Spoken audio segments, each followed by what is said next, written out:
BMC मध्ये सत्ताधाऱ्यांमध्ये नाराजी नाट्य कायम आहे। महापौरांनी निमंत्रण देऊन सुद्धा उपमहापौरांनी दांडी मारली आहे। नालेसफाईच्या संयुक्त पाहणी दौऱ्यासाठी निमंत्रण दिलेलं होतं। नियोजित कामांमुळे उपमहापौर या दौऱ्याला अनुपस्थित राहिल्याची सध्या माहिती मिळते।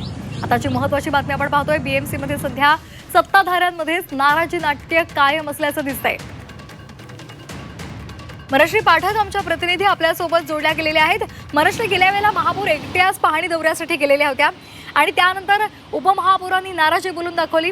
आता निमंत्रण देऊन सुद्धा ते गेले नाहीत आणि त्यामुळे सत्ताधाऱ्यांमध्ये नाराजी नाट्य सध्या कायम असल्याचं दिसतंय। नाराजी नाट्य तर आहेच मुंबई महापालिकेतल्या सत्ताधाऱ्यांमध्ये, मात्र सोबतच आता बेबनाव सुद्धा वाढताना दिसतोय का, अशा पद्धतीचे प्रश्न उपस्थित होत आहेत।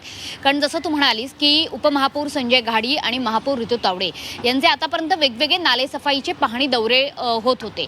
गेल्यावेळी उपमहापौर संजय घाडींनी दौऱ्यादरम्यानच ही नाराजी बोलून दाखवली की महापौर आम्हाला बोलवत नाही किंवा प्रशासनाकडनं सुद्धा आम्हाला काही कळवण्यात येत नाही।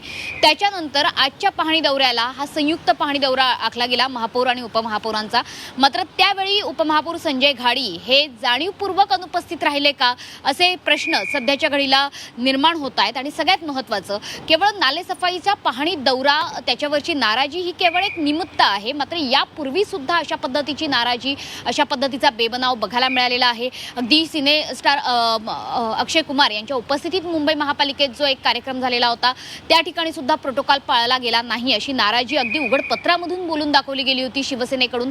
इतकंच नाही तर निधी वाटपात सुद्धा शिवसेनेचे अनेक नगरसेवक नाराज आहेत। मात्र या सगळ्यामध्ये मुंबई भाजप अध्यक्ष अमित साटम यांचा वरचष्मा असल्याची सुद्धा चर्चा आहे आणि त्याच्यामुळे शिवसेनेचे नगरसेवक नाराज होत आहेत। आणि अगदी त्या पद्धतीने स्पष्टपणे आत्ताच उदय सामंत यांनी झी24 तासशी जो संवाद साधला त्यामध्ये त्यांनी म्हटलं की आम्हाला जर मुंबई महापालिका स्तरावरती न्याय मिळाला नाही तर हा प्रश्न आम्हाला मुख्यमंत्र्यांकडे घेऊन जावा लागेल। इतकंच नाही तर अमित साटम यांच्यावर सुद्धा एक सिस्टीम आहे याची सुद्धा जाणीव ठेवायला हवी आणि त्याच्यामुळे महापौर आणि उपमहापौर यांच्यामध्ये समन्वय हा साधला गेलाच पाहिजे। कारण मुंबईने एक महायुतीला निवडून दिलेला आहे, एका पक्षाला नाही, अशा शब्दामध्ये उदय सामंत यांनी सुनावलेलं आहे। त्याच्यामुळे निश्चितपणे आता मुंबई महापालिकेतला हा बेबनाव किंवा हे नाराजी नाट्य याची दखल आता दोन्ही पक्षांकडून घेतली जाते, विशेषतः शिवसेनेतल्या वरिष्ठांकडून घेतली जाते। त्याच्यामुळे आता हा प्रश्न मुख्यमंत्री आणि उपमुख्यमंत्र्यांपर्यंत जातो का आणि त्याच्यातून काय तोडगा काढला जातोय की हे नाराजी नाट्य असंच कायम सुरू राहतंय, हे बघणं महत्त्वाचं आहे।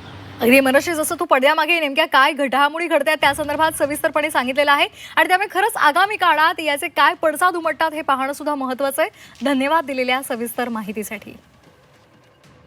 दरम्यान या संदर्भात उदय सामंत यांनी काय प्रतिक्रिया दिली आपण एकदा पाहूयात।